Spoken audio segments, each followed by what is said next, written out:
Hi అండి. అందరికీ నమస్కారం. Welcome to my channel. ఈ వీడియోలో పెన్షనర్లకు ముఖ్య గమనిక అండి. పెన్షన్ డబ్బును తీసుకోకుండా బ్యాంక్ అకౌంట్‌లోనే ఉంచితే ప్రభుత్వం వెనక్కి తీసుకుంటుందా? అసలేమవుతుంది అనే పూర్తి వివరాలు ఈ వీడియోలో తెలుసుకుందాము.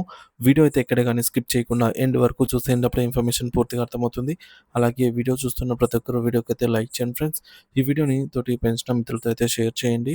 కొత్తగా మన ఛానల్‌ని చూస్తున్నవారు ఇంకా ఎవరైనా సబ్స్క్రైబ్ చేసుకున్నట్లయితే వెంటనే మన ఛానల్‌ని సబ్స్క్రైబ్ చేసుకోండి. సో, దీని ద్వారా నేను చేసే ప్రతి ఒక్క వీడియో మీ వరకు రీచ్ అవుతుంది. ఇక ఆలస్యం చేయకుండా వివరాల్లోకైతే వెళ్ళిపోదాము. సో, ఫ్రెండ్స్ ఇక విషయానికి వచ్చినట్లయితే పెన్షన్ డబ్బును బ్యాంక్ ఖాతాలోనే ఉంచితే ప్రభుత్వం వెనక్కి తీసుకుంటుందా? అసలు నిజాలేంటి? రూల్స్ ఏం చెప్తున్నాయనేవి చూద్దాము. పదవి విరమణ తర్వాత ఆర్థిక భద్రతకు పెన్షన్ ఎంత ముఖ్యమో మనందరికీ తెలిసిందే. దేశంలో లక్షలాది మంది పెన్షనర్లు తమ బ్యాంకు ఖాతాలో పెన్షన్ మొత్తాన్ని పొందుతున్నారు. అయితే కొంతమంది పెన్షనర్లు బ్యాంకులో జమ చేసిన పెన్షన్ మొత్తాన్ని వెంటనే ఉపసంహరించుకోరు. అంటే ఏ నెలది ఆ నెల తీసుకోరు. అలాంటప్పుడు చాలామంది మధ్యలో మెదిలే ప్రశ్నే బ్యాంక్‌లో అలాగే వదిలేస్తే ప్రభుత్వం ఆ డబ్బును వెనక్కి ఏమైనా తీసుకుంటుందా అని. ఈ సందేహానికి సంబంధించి పూర్తి వివరాలు, నిబంధనలు, రూల్స్ ఏం చెప్తున్నాయని ఇప్పుడు చూద్దాము. ప్రభుత్వం పెన్షన్ డబ్బును నేరుగా ఉపసంహరించుకోదు కానీ, సాధారణంగా ప్రభుత్వం మీ ఖాతాలో జమ చేసిన పెన్షన్ మొత్తాన్ని నేరుగా ఉపసంహరించుకోదు. మీ పెన్షన్ డబ్బు మీ బ్యాంకు ఖాతాలోనే సురక్షితంగా ఉంచుతుంది. ఇది మీ సొంత డబ్బైతే కొన్ని ప్రత్యేక పరిస్థితులు మరియు నిబంధనలు మీ పెన్షన్ చెల్లింపును ప్రభావితం చేయవచ్చు. పెన్షన్ నిలిపివేయడానికి గల కారణాలు మరియు పరిష్కారాలు.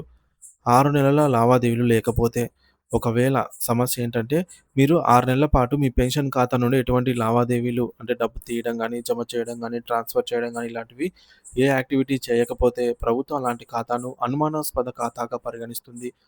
పెన్షన్ మొత్తం సరైన వ్యక్తికే వెళ్తుందా? లేదా? అనే సందేహం అయితే ఆహ్, ఉంటుందన్నమాట ప్రభుత్వం బ్యాంక్ సైడ్ నుంచి.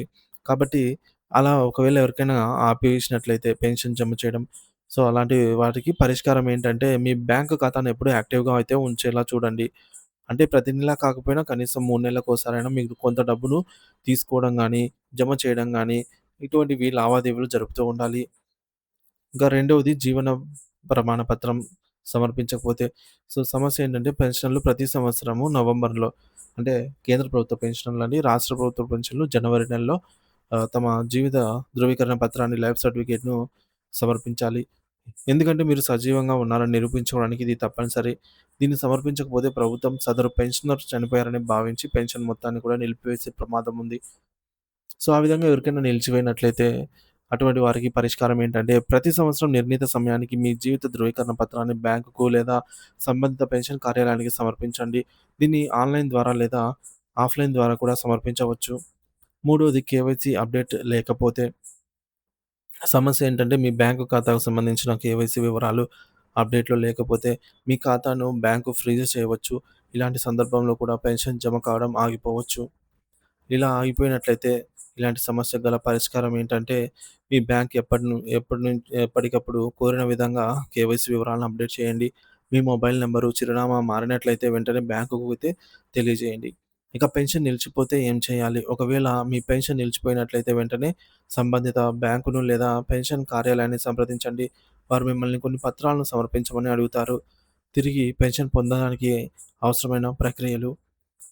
మొదటిది జీవన ధృవీకరణ పత్రం సమర్పణ. మీరు సజీవంగా ఉన్నారని నిరూపించుకోవడానికి తాజా జీవిత ధృవీకరణ పత్రాన్ని అయితే సమర్పించాలి.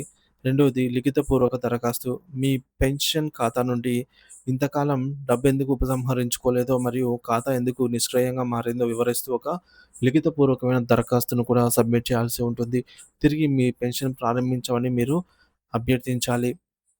సో, తదుపరి స్టేజ్ ఏంటంటే ఖాతా యాక్టివేషన్. మీ బ్యాంక్ మీ మీ పత్రాలను ధృవీకరించి సరైన విధానాలను పూర్తి చేసిన తర్వాత మీ పెన్షన్ ఖాతా తిరిగి యాక్టివేట్ చేస్తుంది. అప్పుడు మీరు పెండింగ్‌లో ఉన్న పెన్షన్ మొత్తంతో పాటుగా భవిష్యత్ పెన్షన్‌లను కూడా తిరిగి జమ అవుతాయి. సో, ముఖ్యమైన సలహా ఏంటంటే ఎందుకైనా మంచిది పెన్షనర్స్ తమ మొత్తం పెన్షన్ మొత్తాన్ని ఎప్పటికప్పుడు బ్యాంకు ఖాతాలో ఉంచి కొంత మేరకైనా ఉపసంహరించుకోవడం మంచిది. దీనివల్ల ఖాతా యాక్టివ్‌గా ఉంటుంది మరియు ప్రభుత్వం తరపున ఎటువంటి సందేహాలు తలెత్తవు. జీవిత ధృవీకరణ పత్రం సమర్పించడం, కేవైసీ అప్డేట్ చేయడం ఇటువంటివి సకాలంలో పూర్తి చేసి మీ పెన్షన్ ఖాతాను ఎల్లప్పుడూ యాక్టివ్‌గా ఉంచుకోవడానికి ప్రయత్నం చేయండి. మీ కష్టార్జితమైన పెన్షన్ డబ్బు సురక్షితంగా ఉండాలంటే ఈ నిబంధనలను పాటించడము తప్పనిసరి.